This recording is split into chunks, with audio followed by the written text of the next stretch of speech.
Hey, church, this is Pastor Colin. I'm checking in with my second of Be Ready videos this week.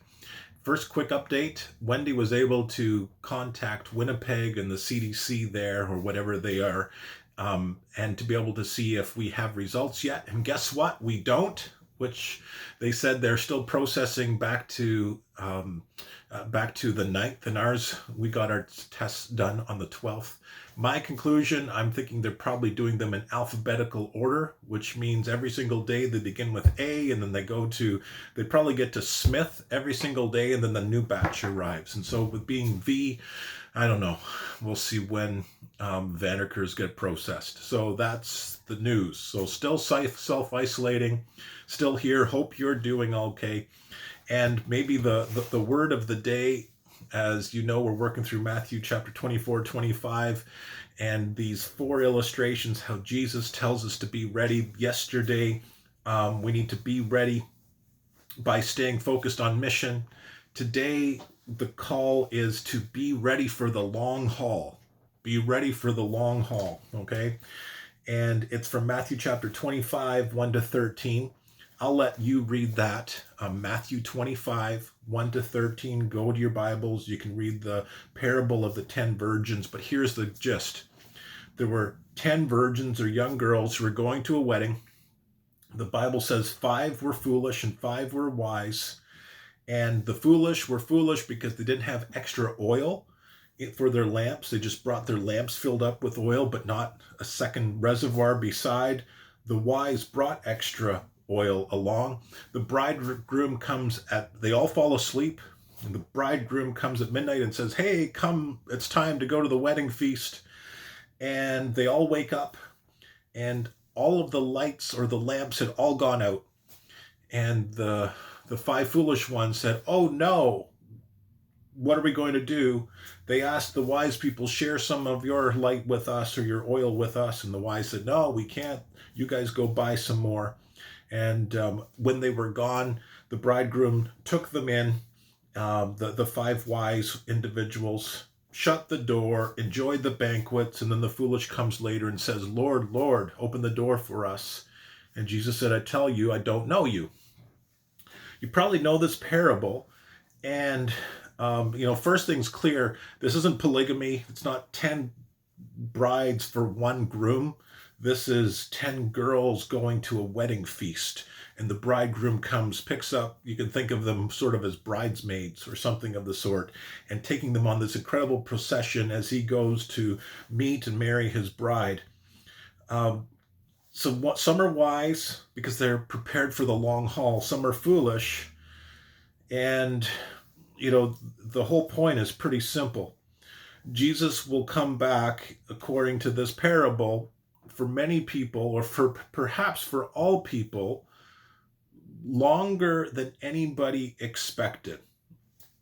First century thought Jesus would come back. Second century thought Jesus would come back. Third century, fourth century, during the Second World War, during the American Revolution, whichever, people thought Jesus would come back. And he never seems to come exactly when we want him. It seems like it's always a little bit further a long haul. And it says that the virgins fell asleep, all of them. And only the ones who were wise and who were ready for the long haul were actually welcomed into the marriage banquet and the celebration with the bridegroom and the celebration with Jesus. So here he already told us in Matthew 24 that before I come back, there's going to be labor pains, there's going to be challenges in life. And so how do you fall asleep during the midst of all of those challenges? I think there's a lot of imagery going on, and I'm not sure all of these details we have to go to one-to-one correspondence. Because, like, for instance, which bridesmaid would fall asleep just before a wedding takes place? I mean, that's just ridiculous in my books. And so this is just a story. Gals are, I mean, I've seen say yes to the dress. They're hyped, they're pumped, they just can't wait, and they're willing to keep going for whatever length of period of time. So it's just a story. It's a story. They all fell asleep. It was all it took too long. There was this long haul, and finally this wake up and come and be there. And so the only point is this: Jesus is saying, I may come back later or longer than you imagined. You need to be ready for that. Be ready for the long haul. The short haul, you can almost do anything. I mean, most of us could run 100 meters, or at least get to the end. We could get to the end of a 100-meter dash and not look too far out of place. But in a marathon, further than that, yikes, we'd like tap out anytime soon before then. Most of us can make decisions and get started strong, but what separates not only excellence, but what separates in Jesus' books faith from those who don't have faith are those who are willing to endure and keep going no matter what takes place. Anybody can live for a moment. Anybody, can endure pain for a short period of time. Anybody can look like a camper for maybe a few days, something like that. For myself, I could probably look like a vegan for 2 days, and then after that, I would break down and start getting the shakes or something of the sort. Not that I've tried. The short period of time. When I was in university, I thought, hey, I'm really athletic. There was really cheap swimming lessons. I never got to take swimming lessons before it until I got to like tadpole, which means like I was like 4 when I had some swimming lessons, not beyond then. I spent lots of time in the lake. I could swim.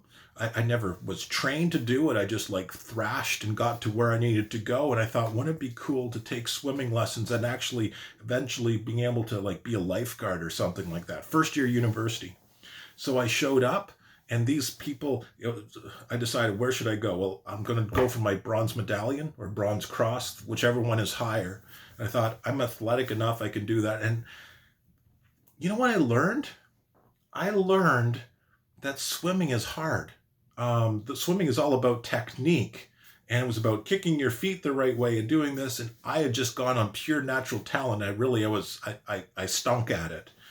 So I went one day, and when it came to the life saving drills, that was the hard part. That really got me, because you got to drag each other across the pool on your back. And back then I was like really athletic and I'm really lean, and I sunk. And so I had this gal trying to drag me across the pool, and like I'm sinking, and like I'm like moving my lips as far out as possible so that I can still breathe as the water's coming over my face and things like that. And I'm coughing and spluttering, and it was just a disaster. Okay, enough about that. But the bottom line is, I went the second week, and I was like, this is just too hard.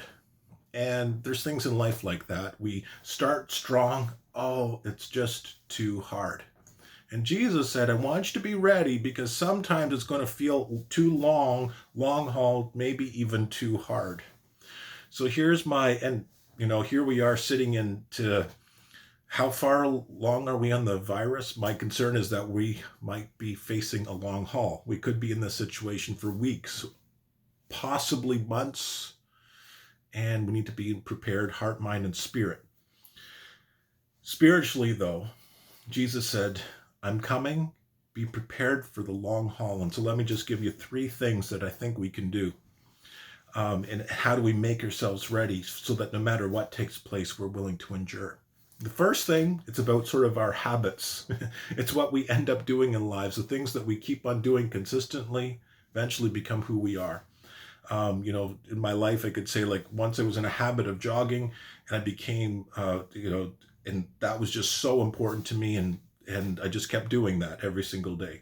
There's other just practical or basic habits, and this is the low-hanging fruit, guys. There's going to be more, but make following Jesus a habit, something you just do, okay? More importantly, make it your identity, or make people who are Christians your family, be part of a church. Because when things are your identity, it's just what you do no matter what. You don't give up, because it's who I am. It's not that I'm a person who's a quitter. It's not about that. It's, how can I give up who I am? How can I give up that I'm a follower of Jesus in the midst of this, no matter what obstacle I face, no matter what challenge I experience? How can I give it up? Because that's who I am. I'm a child of God. I'm a redeemed one. I'm a saint. I'm a follower of Jesus. I'm an heir with Christ. All of this. Third point, being ready for the long haul, is you need a bigger picture, or you need to be part of a bigger story. If you feel that God needs to fit into your story in your life, when it gets hard, you'll wonder where God is. So when you face a time of suffering, when you face a time of persecution, you'll say, God, you were here.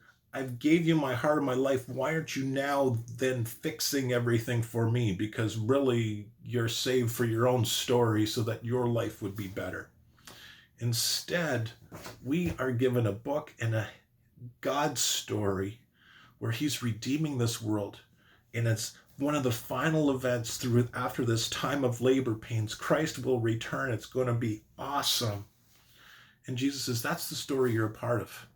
Therefore, you might face challenges. Therefore, you might go through persecution. Therefore, you might find times where you're asleep. Find times where you're just weary, wondering when I will return. But hold on, because the end will come. The shout of the trumpet will take place. Matthew 24 will happen, and I will return. I don't know when the virus is going to be done. I don't know when Christ will return. But today, I encourage you, be ready for the long haul. Develop a good habit. Place your identity in what God has done for you.